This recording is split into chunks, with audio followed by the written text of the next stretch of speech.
নমস্কাৰ। AQI air quality index বতাহৰ গুণাগুণ সূচক। আমি বতাহ চকুৰে নেদেখো, কিন্তু সেই বতাহৰ পৰাই আমি উশাহ লওঁ আৰু উশাহত অক্সিজেন লৈ আমি জীয়াই থাকোঁ।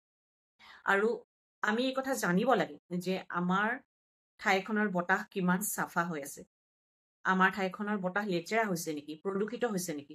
আমি যি বতাহ উশাহত লৈছোঁ সেই বতাহ কিমান পৰিমাণে চাফা হৈ আছে, কিমান পৰিমাণে হেল্ডি হয়, সেই কথা আমি জনা অতি দৰকাৰ। সেইবাবে আমি আমাৰ ঠাইখনৰ AQI চেক কৰিব পাৰি। AQI আপোনালোকে গুগলত গৈ নিজৰ ঠাইখনৰ নাম লিখি AQI চেক কৰিব পাৰে। মানে আপোনালোকৰ ডিষ্ট্ৰিক্ট বা টাউনখনৰ নাম লিখি AQI বুলি গুগলত যদি লিখে, তেতিয়াহ'লে আপোনালোকে আপোনালোকৰ ঠাইখনৰ, আপোনালোকৰ ডিষ্ট্ৰিক্ট বা টাউনখনৰ লাইভ ডেটাটো পাব, লাইভ AQI পাব। আৰু নহ'লে আপোনালোকে ৱেডাৰ ৰিপৰ্ট চাই যে ৱেডাৰ ৰিপৰ্ট গুগলত গৈ ৱেডাৰ বুলি লিখি আপোনালোকৰ ঠাই বা সৰু এৰিয়া হ'লেও, এনেকুৱা নহয় যে ডিষ্ট্ৰিক্ট বা টাউন হ'ব লাগিব, সৰু সৰু এৰিয়াবিলাকৰো ৱেডাৰ ৰিপৰ্টত আপোনালোকে AQI দেখিব। ৱেডাৰ ৰিপৰ্ট যেতিয়া গুগলত আমি চাওঁ, লাষ্টৰ ফালে AQI বুলি লিখা থাকে আৰু তাতে এডাল ৰেখা দেখিব, এডাল লাইন। সেই লাইনডাল বিভিন্ন ধৰণৰ ৰং দিয়া থাকে, গ্ৰীণৰ পৰা সেউজীয়াৰ পৰা একদম মেৰুনলৈকে।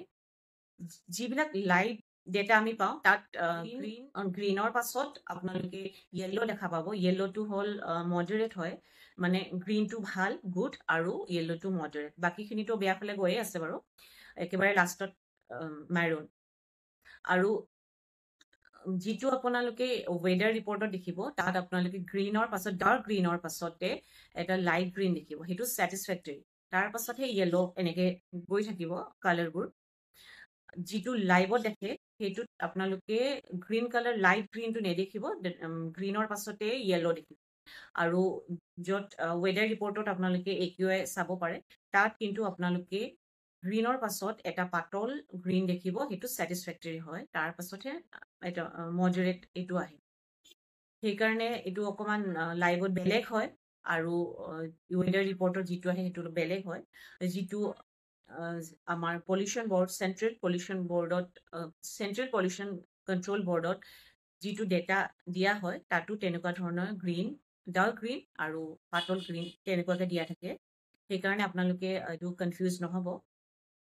যিটো লাইভত থাকে সেইটোত য়েল্ল' থাকে গ্ৰীণৰ পাছত, আৰু যিটো ৱেডাৰ ৰিপৰ্টত থাকে আৰু যিটো চেণ্ট্ৰেল পলিউশ্যন কণ্ট্ৰল বৰ্ডত থাকে সেইটোত গ্ৰীণৰ পাছত লাইট গ্ৰীণ দেখা যায়।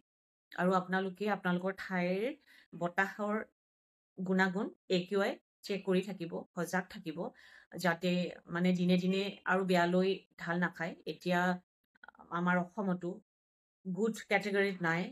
আপোনালোকে লাইভত চালে মডাৰেট পাব, আৰু নহ'লে ছেটিছফেক্টৰী গ্ৰীণ, লাইট গ্ৰীণ পাব ৱেডাৰ ৰিপৰ্ট বা চেণ্ট্ৰেল পলিউশ্যন কণ্ট্ৰল বৰ্ডৰ ৰিপৰ্টত চালে।